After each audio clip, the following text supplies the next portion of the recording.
Welcome to All Girl Relationships, where we talk about everyday problems people face in their lives. Let's start the video. My fiancé, Liam, was my first and only relationship. We were high school sweethearts, dated all through college, got engaged at 22, and were supposed to get married at 24. Liam always had a close relationship with my sister, Mary, and I never had an issue with it. I thought their closeness was normal, something I should be happy about, especially after reading stories online about in-laws who don't get along with their daughters' partners. Even when something seemed strange to me, like Mary's boyfriend's always being overly jealous and protective of her, I chose to ignore it. I didn't want to connect the dots, even though the truth was always right in front of me. I brushed off my concerns as insecurity, but deep down, I knew my instincts were right all along. In the end, I felt foolish for closing my eyes to the truth when I should have been paying attention. I gave Liam and my sister the space to betray me behind my back, and they did it so cleverly on my wedding day of all days. Everything fell apart for me on what was supposed to be one of the happiest days of my life. If someone had asked me beforehand, I wouldn't have imagined that the people I trusted most would hurt me so deeply and in such a public way, with hundreds of people there. I still remember the moment I realized Liam wasn't going to show up for the wedding.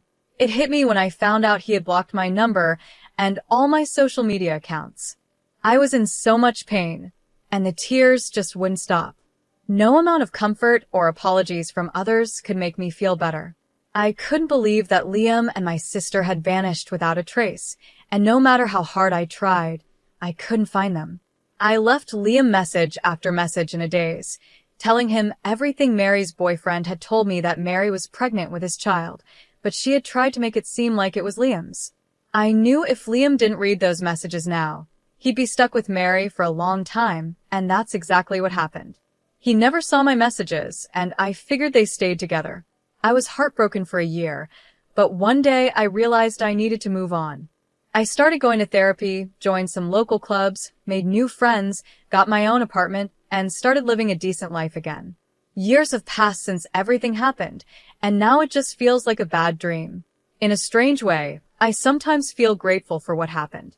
Even though I was 27 when we were about to get married, I see now that I wasn't truly ready. Now I know what I want, and I've found someone who makes me happy. I started dating Adam, who treats me much better than Liam ever did.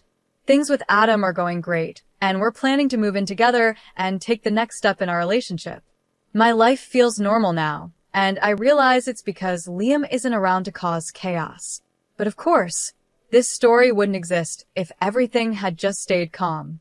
It all started when I got a call from Liam. The number was unfamiliar, so I answered without knowing who it was. I was shocked to hear Liam's voice on the other end.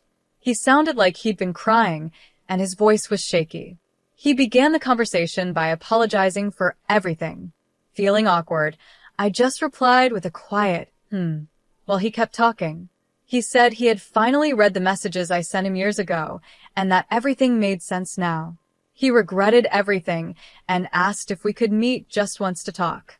I told him no, that after everything he did, I couldn't trust him anymore. Surprisingly, he didn't argue. He just hung up. I thought that was the end of it, and I felt relieved. I finally got some closure, and it seemed like Liam had gotten the karma he deserved. But unfortunately, that phone call was just the start. The next day, I started getting flooded with calls and texts from my parents, relatives, and even Mary. They all blamed me for ruining a happy marriage. My mom was especially upset, saying it was petty of me to tell Liam everything Mary's ex-boyfriend had told me, because apparently, she and Liam were already building their own relationship.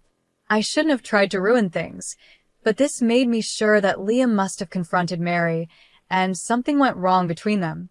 Honestly, I don't feel a bit of sympathy for someone like Mary, who wrecked my home. Everything that's happening to her is because she couldn't be honest or loyal. Still, I can't help but have a little bit of doubt, even though Liam's family and even Adam are on my side. I really need some advice here. Am I wrong? I talked to Adam more about this because I felt it was time to tell him the whole story. Before, he only knew a few details. I told him about my wedding day, Mary's ex-boyfriend, Liam, and everything that's happened since. Adam was really understanding and supportive. He knew why I was so hurt by how my family was acting in this situation. He even suggested that I should meet Liam and hear what he had to say. I was surprised, but I agreed. I messaged Liam on the same number he used to call me. We talked a little and made plans to meet in a couple of days as he would be flying to my city. I'll keep you all updated. Well, I met Liam today, and everything you guys predicted was right. Mary had lied to Liam because, of course, Liam had more money than her ex-boyfriend, who was still in college when they were dating. Their relationship turned toxic right after Liam proposed because Mary had gotten what she wanted, a bank account. She stopped doing the things she used to with him and just started using him for his money. Liam was crushed. Since they were married, divorcing her would mean losing a lot of his assets. Eventually, though, he found one of the messages I had sent him while going through his old phone, and that confirmed his suspicions. He decided to get their son's DNA tested, just in case, and it turned out the ex-boyfriend was right. Liam kicked Mary out and filed for divorce. Mary is furious now because she had to move back in with my parents and can no longer afford her expensive lifestyle. Liam told me he wanted to meet me to thank me for helping him. He also tried to talk about how he wished things had worked out between us.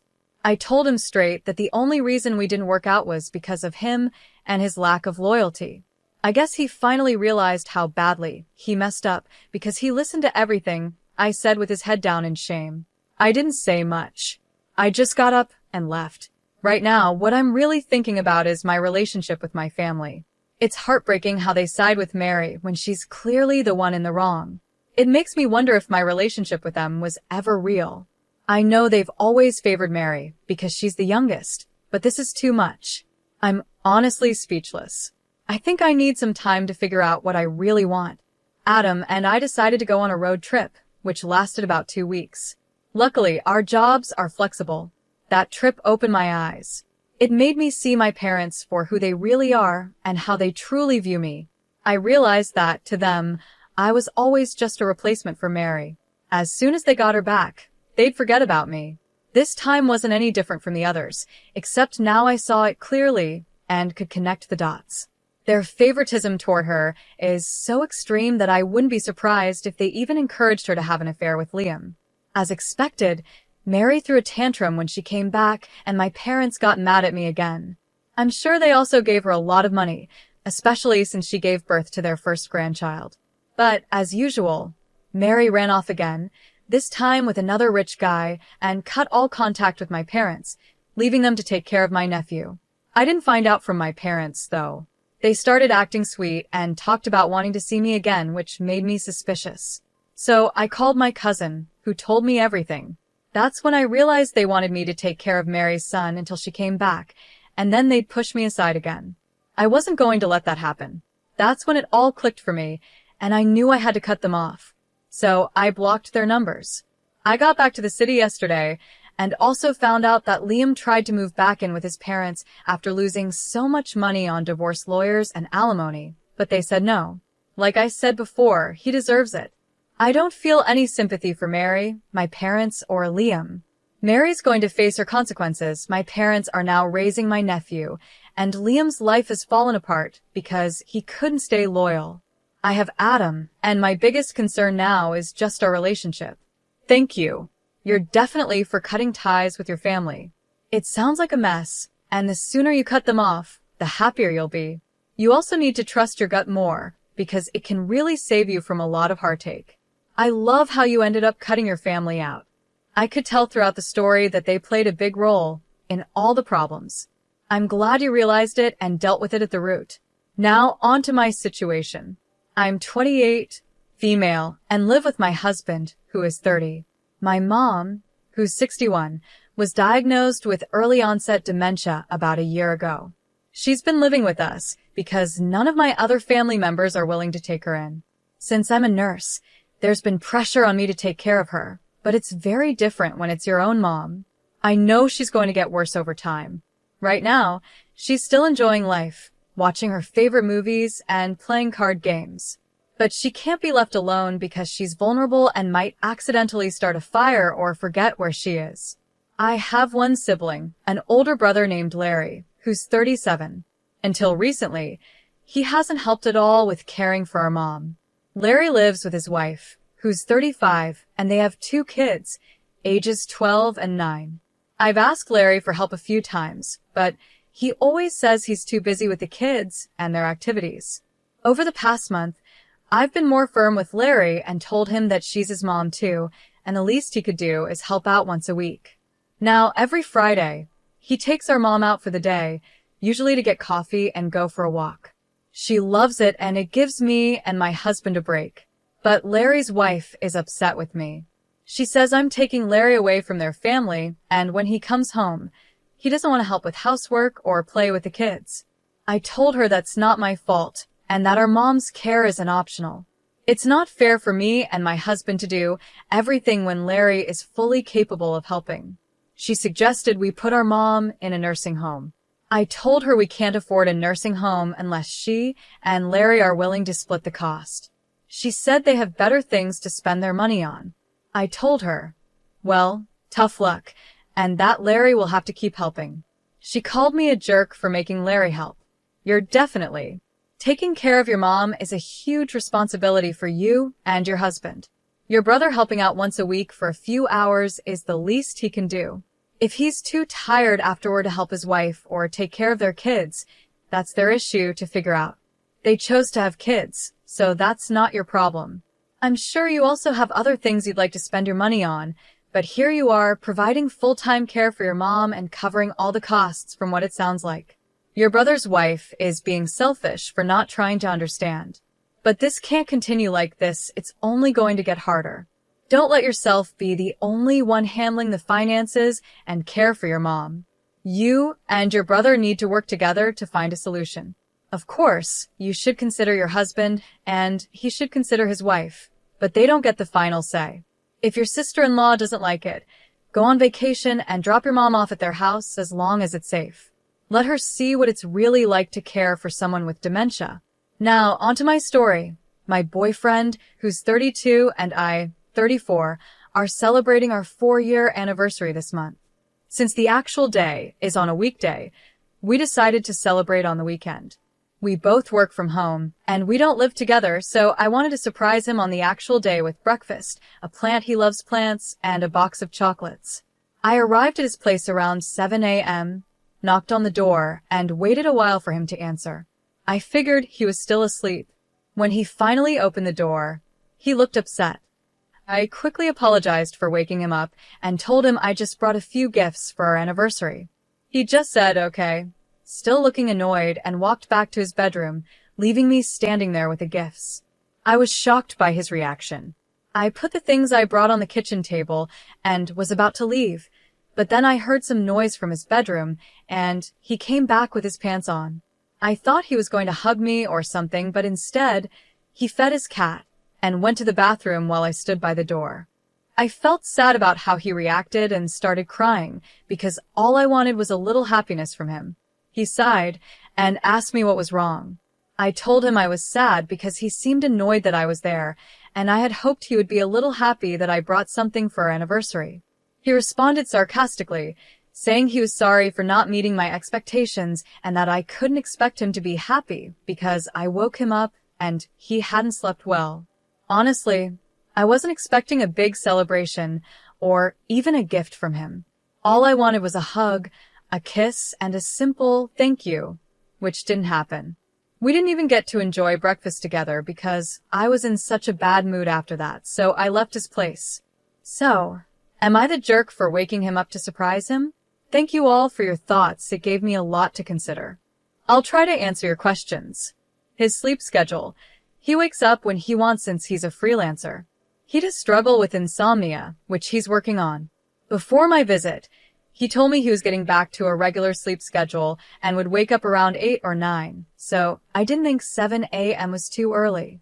Initially, I planned to leave the gifts in his mailbox and text him, but I got excited to see his reaction in person. I admit I should have thought that through more carefully. I don't usually show up like that, but I thought it would be a sweet gesture. Does he usually like surprises? Yes, he does. Keys to his place. I used to have them, but he asked for them back after getting his cat, which he adopted when his grandmother moved to a retirement home. His mom takes care of the cat when he's away, which is why I don't have keys anymore. Some people think it's weird he didn't make another copy, but I don't see it as a red flag. We just didn't think about it. Is he cheating? No, he's not cheating. I didn't give any hints that I didn't trust him. The noise I heard was just him drinking water, making his bed, and putting his pants on. I trust him. For the update, we talked about everything and we both agreed that we were a little in the wrong. I apologized for waking him up after a bad night and getting upset at how he reacted. He apologized for making me feel rejected and said it would have been different if he had slept well. He also mentioned he was touched by the gesture, not the jerk. Look, I'm not a morning person either, so I can be like a zombie when I wake up. But even if I were barely functioning, I'd still give you a hug, say thank you, and let you know I needed a quick shower to fully wake up. After 5 years, you probably know his sleep schedule. A lot of comments are focused on the fact that it was 7 a.m., which is when most people are awake, but since he works from home, his schedule is different. If my partner woke me up at 4 a.m. with a surprise, especially on a day we had already agreed not to celebrate, I'd probably feel the same way.